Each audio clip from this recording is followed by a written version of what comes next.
运球就看 Uncle Joe， 战术就学 Coach 陆。大家好，我是非官方鲈鱼双胞胎兄弟 Fish 陆，欢迎收看我的频道。我的宗旨就是让热爱篮球的你每天都能长球。如果说恩比德27分钟狂砍50分，如天神降临般，一招就把对手给打躺下了，那么约基奇的表演就像是一个出神入化的阵法。约基奇就是那个阵中大长老，鏖战到最后时刻，依然气沉丹田，不惊不慌，直接识破对方破绽，一击致命。其实约基奇在他的职业生涯中有一些令人难以置信的表现，但这场比赛约基奇在下半场就交出了37分、12篮板、7助攻的表现，这可能是最令人难以置信的表现。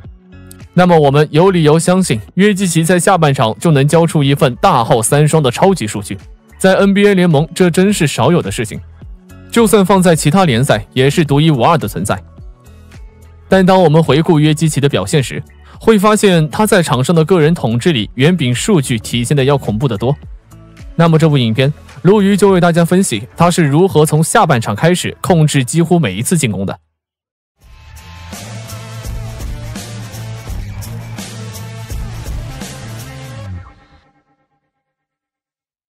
就如同对位约基奇的祖巴茨所说，约基奇的招实在太多了，对上他你必须时刻做好准备，1秒钟都不能放松。一旦他察觉到你放松了，他会立刻攻击你。远投近突，慢3步，转身后仰，空切，低位单打，他掌握所有中锋该有的，同时他还掌握了中锋不该有的风格。一个高大的胖子却拥有小后卫的组织技巧，锋线球员的单打技术，他的能力确实可怕。主教练马如荣是说，约基奇可以靠传球、投篮、篮板击败对手。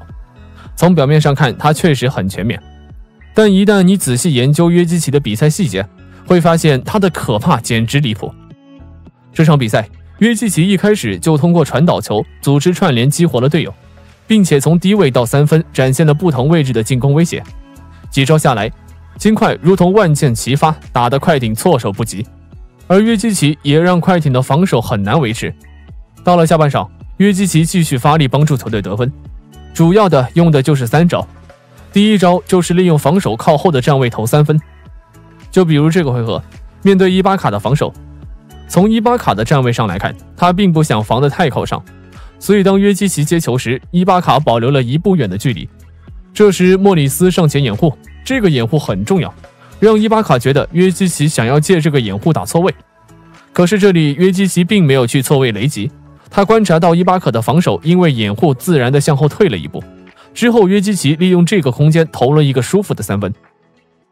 这个回合金块用同样的掩护对付伊巴卡，约基奇这回合想要在3分线外利用假动作制造伊巴卡犯规，但伊巴卡身体保持得非常好，并没有给约基奇机会，所以把球回传给了莫里斯，自己跑到低位这个区域继续单打伊巴卡。因为约基奇的低位太强了，伊巴卡最后只能犯规阻止进攻。同时约基奇还可以利用自己的3分威胁帮助队友得分。像这个回合，约基奇是一个掩护人的角色，在左侧肘区给莫里斯掩护，之后莫里斯往篮下突破，这里本来祖巴茨是跟着莫里斯的，但当约基奇到了3分线时，祖巴茨马上过来防守约基奇，放掉了莫里斯，后者直接上篮得手。同时约基奇也会利用3分威胁帮助自己进攻。这个回合约基奇利用3分威胁把祖巴茨拉了出来，这时莫里斯从中路往内线切入，约基奇人到球到给到了莫里斯，这里注意曼恩的位置，在这种情况下曼恩不得不滑过去帮助协防，而底角这个位置就几乎没有防守的3分机会，所以在接下来的一段时间里，约基奇意识到为了防止顺下，快艇的防守被困在了禁区内，那么两侧底角就会出现机会。比如这个回合，曼恩和伊巴卡的防守注意力都在格林身上，在底角戈登完全没有注意到，但约基奇把球传到了戈登时，伊巴卡才挤过格林去补防，但是完全不敢烫了。在这回进攻中，就只是一个快速的挡拆，格林顺下，而约基奇又一次完美的将球传给了顺下的格林。这个回合看似是一次普通的挡拆手递手，但巴顿能摆脱肯纳德，从而攻击篮筐，关键在于约基奇的这一次传球处理。约基奇在第一次手递手时，球并没有离开双手，而是球领人把肯纳德防守吸引到了自己这侧。之后，巴顿在反跑接球上篮。而最值得称赞的是约老师的最后一传，看似简单，但却已经是出神入化。约基奇在最后时刻对比赛的拿捏，把他的球商体现得淋漓尽致。加时赛最后的26.4秒，祖巴茨篮下2次进攻得手后，将比分追平。此时金块还拥有1次暂停，但马龙并未叫暂停，而是在场边指挥球员进行战术落位。金块5人全在外线拉开进攻空间。紧接着，约基奇在祖巴茨的防守下来到了弧顶位置。之后，约基奇先是借莫里斯的掩护向底角方向移动一步，再反跑回右侧45度位置后接巴顿传球。约基奇拿到球后，此时金块的进攻时间还剩10秒。此刻的约基奇伸出手，张开五指，示意巴顿在进攻时间剩5秒的情况下再进行战术跑位。快艇在看到约基奇拿到球后，科菲立刻上前与祖巴茨一起包夹约基奇。约基奇在弱侧被包夹后，金块在左侧区域就获得了多打少的机会。但被包夹之后，约基奇并没有着急传球，而是不断观察球员的走位。与此同时，弧顶的巴顿向右侧跑动，左侧的莫里斯也开始向右侧油漆区内跑动，格林则向篮下跑动。3个人高中低位3个区间的跑动，迫使快艇另外3人不得不进行人盯人防守。如此一来，战术发起前就待在底角位置的戈登就被放空了。而放空底角也是快艇的唯一选择，毕竟从此刻的约基奇和戈登的位置来看，戈登都是场上最不合理的接球位置，但约基奇就不这样认为。约基奇被包夹后，戈登就提前做好了接球投篮的准备。随后，约基奇大范围转移球，将球送到了戈登手中，随即戈登3分出手，一击即中，让巴顿等人在进攻时间剩5秒的时候开始跑动，在进攻时间剩3秒的时候传球，助攻戈登投进3分后，进攻时间用完的同时，还消耗掉了全部进攻时间。这便是约基奇最后时刻让人惊叹的地方。他不但在空间上为球队创造了绝杀机会，他还在时间上拿捏着比赛走势。本赛季，约基奇打出了历史级的个人表现，他的 BPM 是历史第1的。更不可思议的是，这已经是约基奇连续2年打出历史前10的 BPM 了。此时，让我们再重温一下约基奇打出这样表现的背景。他身边最好的2名帮手都倒下了，他需要得分、抢篮板、助攻，反而约基奇的效率居然还提升了。这样的约基奇让我们不得不倍感钦佩。可以说，约基奇是这个星球上最好的篮球运动员之一。就肆意突破内线，甚至他们都不需要挡拆，在太阳内线肆意妄为。今天全面爆发的霍勒迪自己就可以惩罚保罗，看看霍勒迪，这不就是保罗惩罚公路内线的打球方式吗？米德尔顿化身成为布克，借助挡拆的他，在底角位置用中距离惩罚太阳。36岁的保罗没有霍勒迪强硬的身体支撑下的防守能力，当公路使用这套战术挡拆时，反倒太阳没办法处理。霍勒迪和米德尔顿睡得太久了，这是他们进球画面。前几场他们在使用掩护后出手，大都是不进球的局面。在缺少字母哥情况下，公路依然能在进攻端交出完美大卷，这样一来，被动的就是太阳一方了。一句话就可以总结今天公路赢球的原因：保罗与艾顿组合。所以公路就从这一点下手。G1的公路只要保罗用挡拆，他们就换防，给保罗错位单打机会。保罗选择就很多，洛佩斯离开篮下，公路内线就是艾顿大展身手的区域，他可以自己中距离出手，可以助攻艾顿空接灌篮。我们再看现在的公路，面对保罗挡拆，洛佩斯不会离开篮下，而是站在这个区域，他会放空保罗的上篮路线，选择跑到艾顿身边，防守保罗任务交给被挡住的防守球员。我们可以看，保罗与艾顿之间站了一个更高大的洛佩斯，没有传球路线。与外线的队友之间都站着一名公路球员，没有传球路线，留给保罗进攻只有一个选择：你自己单打。这就是公路防守策略。我让你保罗单打，让布克单打，但选择给艾顿传球，给外线3分射手传球，想都别想。霍勒迪挤过掩护的能力实在太出色了。如果保罗借助挡拆不能吸引西方球员，帮队友制造3分出手机会，并且不能完成命中，他与艾顿的挡拆战术还有什么意义呢？保罗与艾顿是互相成就的，艾顿只有这种情况才有得分机会，让保罗去做掩护，远离球权。太阳所谓的最强挡拆，这几场比赛出现的次数越来越少，就是这个原因。如果保罗手感很好，出现次数就会很多；如果不好，他就消失了。因为公路深知这一点，有无保罗的太阳差距实在太大了。毫不夸张地说，没有保罗，湖人那一关太阳就倒下了。他们想得非常明白，布克投锋啊，无所谓；外线球员准也无所谓，掐死保罗这个点就足够了。接下来我们来说说太阳。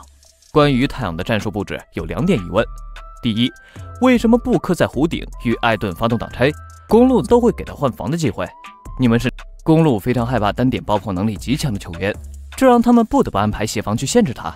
如果这名球员拥有突破分球的能力呢？霍勒迪估计要离开保罗去防守布克了。第二，为什么不是布克防霍勒迪，而是保罗防守呢？因为布克的犯规困扰，这是蒙蒂第2个苦恼。即使对位没有自主进攻能力的塔克，布克都能领到5次犯规。如果面对霍勒迪呢？太阳就不用打了。不让布克对位霍勒迪，实在是蒙蒂的无奈之举。所以说，盾体系反倒是更加陌生。哪怕是冰冷的战术体系，也离不开成王败寇的结局。因为乔丹、公牛王朝三角战术进入了我们的视野。因为科比湖人王朝，很多人相信三角战术并不是乔丹的衍生品。王朝时代本就不多见。可在近30年2支王朝之师，你都能发现三角体系的身影。但关于这个体系有太多的争议，以至于连教练球员都不愿意去谈及它。很多人将三角进攻说的神乎其神，毕竟有11个冠军都和他有关。但禅师带着三角进攻降临纽约尼克时，他又成为摧毁尼克的罪魁祸首。你说他行吧，现在没有一支球队愿意用；你说他不行吧，他带来的荣誉又太过恐怖。这部影片就让鲈鱼为大家分析三角进攻到底是个啥。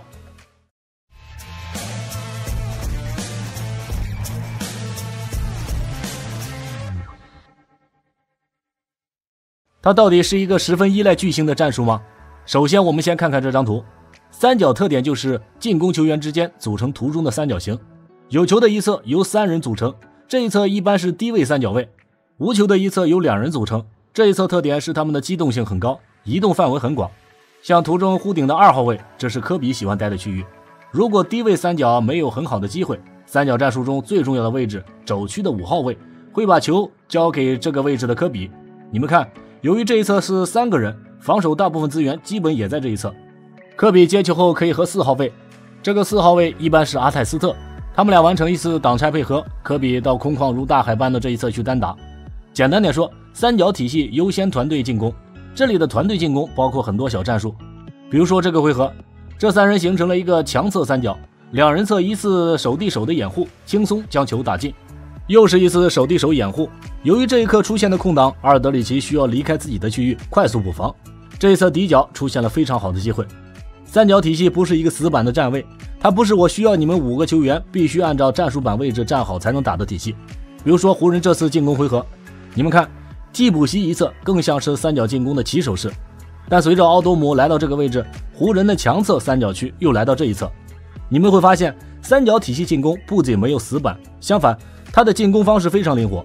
比如说替补席一侧是一个三角，但球在只有2个人的这一侧，另一侧科比与加索尔配合一次无球掩护，为科比创造很好的突破空间。可能你们有些晕了，到底哪个才是标准的三角进攻？这里边没有什么所谓标准的三角进攻， NBA 战术千千万万，但具备核心理论有资格称得上体系2字的着实不多。三角体系衍生出来的战术实在太多了，甚至在现代，勇士这些球队依然在沿用三角体系中某个衍生战术。比如说古代人学剑术，战术是一招一式，需要你背诵谨记，体系就是剑意，需要你领悟参透。体系能拆分成千千万万战术，但三角的特点在于它有一整套理论支撑着所有招式。当你领悟了三角体系，你甚至可以自创一些战术，它也可以被称为三角体系的衍生品。这也是为什么禅师的这套三角进攻在湖人和公牛玩得转，到了尼克就不行了。简单来说就是球员球商不行，你让他们记住1-2个剑招是没问题的，但他们没那个悟性去领悟剑意。我们都知道三角进攻中这个5号位是最重要的，这个位置一般由全能中锋担任。这个中锋要会策应，会背身，传球视野好，球商很高，自主得分能力也很强。公牛有皮蓬，湖人有奥尼尔、大加索尔，尼克有谁呢？当时有一个小斯，但那时候他已经是玻璃人了。三角体系禅师只能是一个领路人，想要发挥他真正的威力，场上必须有一个战术大脑带着队友打三角进攻，防守不可能每个回合都是同样的阵型，他会一直在变。相对的，防守的弱点也会不停在变。教练这时是有心无力，就需要一名团队大脑告诉队友这一回合三角我们怎么去摆。到这里你们应该能理解，如果不是将三角体系彻底玩明白，根本打不出三角的威力。那既然我们可以打这么多战术，为什么一定要用三角进攻呢？或者说三角进攻它的核心优势在哪里呢？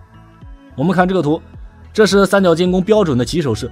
三角进攻没有固定位置，但是队友的距离一定要保持在15到20英尺，每个人的间距就是 one pass away， 也就是一次传球的距离。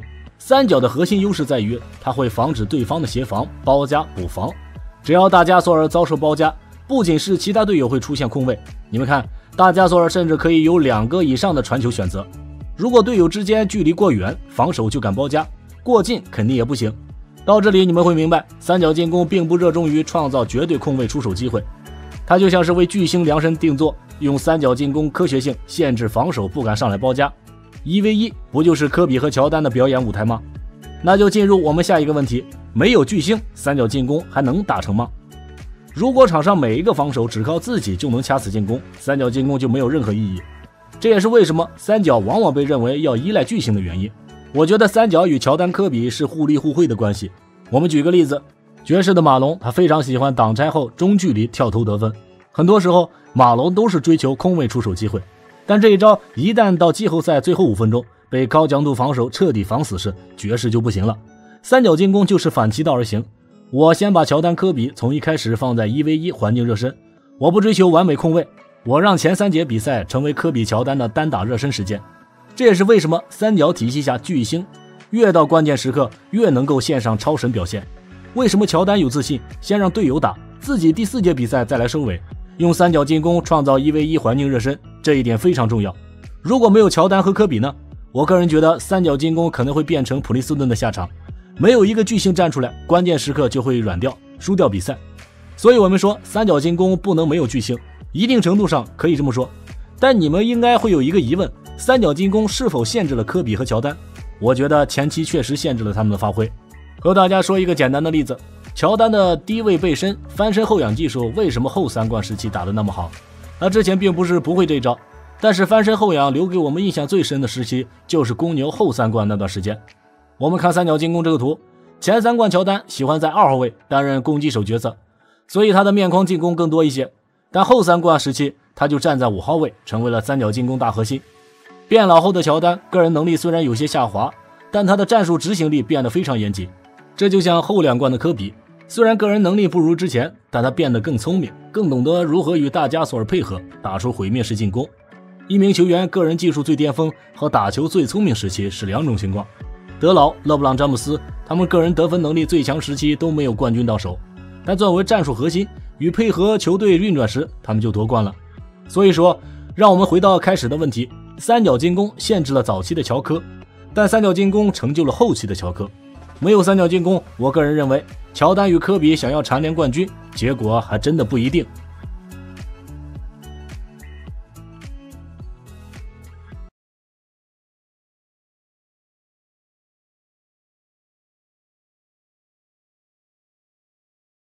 好了，以上就是本部影片的全部内容了。如果你喜欢鲈鱼的分析，请点点订阅，欢迎来评论区与鲈鱼一起涨球。